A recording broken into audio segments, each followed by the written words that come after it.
Hello everyone, কেমন আছো? নিশ্চয়ই ভালো আছো, আর আমিও ভালো আছি। তো সকাল সকাল চলে এসেছি মালা লাইফস্টাইল ব্লগ ভিডিও নিয়ে। তো দেখো, তোমাদের দাদাভাই তো সকালবেলা কী শাক এনেছে। এটা কী শাক বলুন তো? এটা হচ্ছে টক পালন। আর আমি চলে যাচ্ছি এখন লাল শাক তুলতে।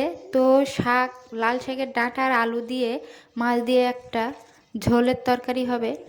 তো দেখো, আমাদের সবজি খেতে তোমাদের দাদাভাই কদিন আগে আখ গাছ লাগিয়েছিল, আর এখন তো পুরো আখ গাছের ঝাড় ঝাড় হয়ে গেছে। আর এইদিকে দেখো ধনিয়া পাতা, আর ধনিয়া পাতার ভিতরে দেখো বন্ধুরা, এটা হচ্ছে সাদা শাকগুলো হয়েছে, প্রায় এক সাজ হয়ে যাবে। তো দেখো এইদিকে আমি আর একটা জিনিস দেখাচ্ছি, এটা হচ্ছে আলু। আর এই আলুর গাছটা আজোয়া হয়েছে। তো এইদিকে দেখো বেগুন গাছ তো সারি সারি বসানোই আছে।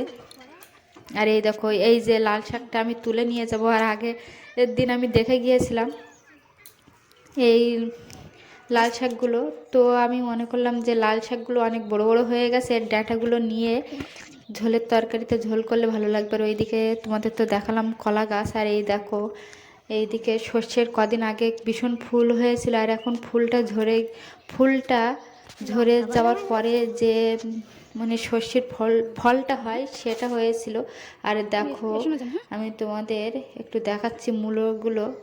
তো দেখো বন্ধুরা, মূলোগুলো এরকম ভীষণ বড় বড় হয়েছে, এখনও কিন্তু কচি আছে। এত বড় বড় দেখতে লাগছে কিন্তু কচি। তো দেখো, আমি আর কয়টা লাল শাক তুলে নিচ্ছি। যে শাকগুলো সব থেকে বড় বড় সেই শাক তুলে নিচ্ছি, যেহেতু ঝোলে দিয়ে রান্না করব ওই জন্য।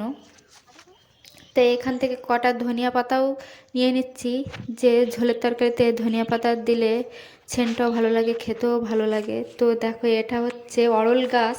আর অরলের ডাল কে কে খেয়েছো কমেন্টে জানাবে। তো এই ডাল খুব ভালো লাগে খেতে। আর আমাদের এখানে হয়েছে দেখো। তো দেখো বন্ধুরা, এটা হচ্ছে নাগদানার পাতা আর ডুম্বুর গাছের পাতা। আর এইদিকে দেখুন, আমি তো কাটা শুরু করে দিয়েছি। তো দেখো, আমি এইগুলো কেটে নিয়ে ঝোলের তরকারিটা বসিয়ে দেবো। আর তোমাদের দাদাভাই গিয়েছে মাছ ধরতে, তো মাছ ধরে আসুক, তারপরে ভেজে তরকারিতে পরে আমি দিয়ে দেবো। তো দেখো, এভাবে সকাল থেকে বিকাল দুপুর অবধি আমি যা হবে সেসবগুলো তোমাদের সঙ্গে একটু শেয়ার করছি আজকে, আর তুলেও ধরছি। তো দেখো, গরম উনুনে আমি কিন্তু মাটি দিয়েছিলাম, আর উনুনটা এমনভাবে ধরে গিয়েছে। তো এই দেখো, শুকনো চিংড়ি দেবো ভাবছিলাম, কিন্তু মাছ হয়েছে বলে আমি আর শুকনো চিংড়িটা দিচ্ছি না। নাহলে এর সঙ্গে শুকনো চিংড়ি দিলেও খেতেও ভালো লাগে।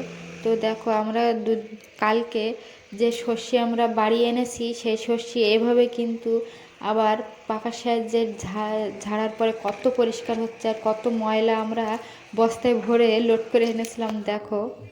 তো এই দিকে আমি শাকটা সুন্দর করে ধুয়ে নিচ্ছি, টক পালন, যেহেতু আমার ঝালের তরকারিটা হয়ে গেছে। এবার টক পালনটা আমি কেটে ধুয়ে এবার বসিয়ে দেবো। তো গরম জল তো বসিয়ে রেখেছিলাম, আর গরম জলের ভিতরে দিয়ে দিচ্ছি।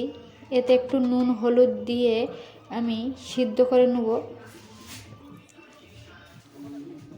তো দেখো, তোমাদের দাদাভাই এইদিকে মাছ নিয়ে চলে যাচ্ছে পুকুর থেকে। আর এই মাছটা ভেজে আমি তরকারিতে দিয়ে দেবো। তো দেখো বন্ধুরা, আমি একটু নুন দিয়ে দিয়েছি, আর নুন দিলে অনেকটা সিদ্ধও হয়ে যাও। এবার আমি একটু হলুদ দিয়ে দিচ্ছি। সিদ্ধ তো আমার অলরেডি হয়ে গেছে। আর হলুদ চিনি দিয়ে আমি সুন্দর করে ফুটিয়ে নেব, নিয়ে লাস্টে আমি এটাকে ফোড়ন দেবো। তো দেখো, আমি পরিমাণ মতন একটু চিনি দিয়ে দিচ্ছি। আর এবার আমি ফোড়নে দিয়ে দেবো 5 ফোঁটন আর একটা শুকনো লঙ্কা। আর দেখো, মশলাটা আমার সুন্দরভাবে পোড়া পোড়া হয়ে গেছে, আর আমি এদিকে টকটাকে দিয়ে দিয়েছি। তো টক আমার রেডি হয়ে গেছে। এইদিকে রান্নাবান্না হয়ে যাওয়ার পরে আমরা কিন্তু ভাত খেয়ে নিয়েছিলাম, নিয়ে তারপরে কুলমাখা করব ভাবছিলাম। তো মা আমাকে নিয়ে যাচ্ছিল যে চলো, এখানে লেবুর পাতা আছে। তো আমি যেহেতু লেবুর পাতার গাছটা চিনতে পারছিলাম না কোথায় আছে, তো আমার শাশুড়ি মা নিয়ে গিয়েছিল লেবুর পাতা তুলে এনে। তারপরে আমি চলে গিয়েছিলাম সবজি খেতে, গিয়ে একটু ধনিয়া পাতা তুলে নিয়েছি। আর এইদিকে দেখো বন্ধুরা, সুন্দর করে ধুয়ে নিচ্ছি সবগুলো।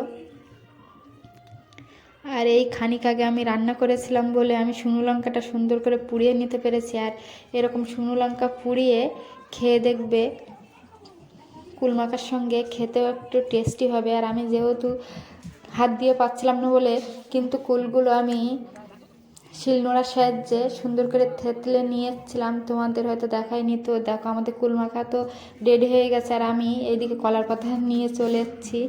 তো এভাবে কলার পাতায় কে কে কুল মাখা খেয়েছো বলবে অবশ্যই কমেন্টে। আর কার কার দেখে জিভে জল আসছে বলুন তো বন্ধুরা। আর আমরা এদিকে খাওয়া শুরু করেছি। আর আমাদের এই বাড়ির মিনি ব্লগ ভিডিওটা তোমাদের কেমন লেগেছে অবশ্যই কমেন্টে জানাবে। টাটা, দেখো পরবর্তী ভিডিও নিয়ে।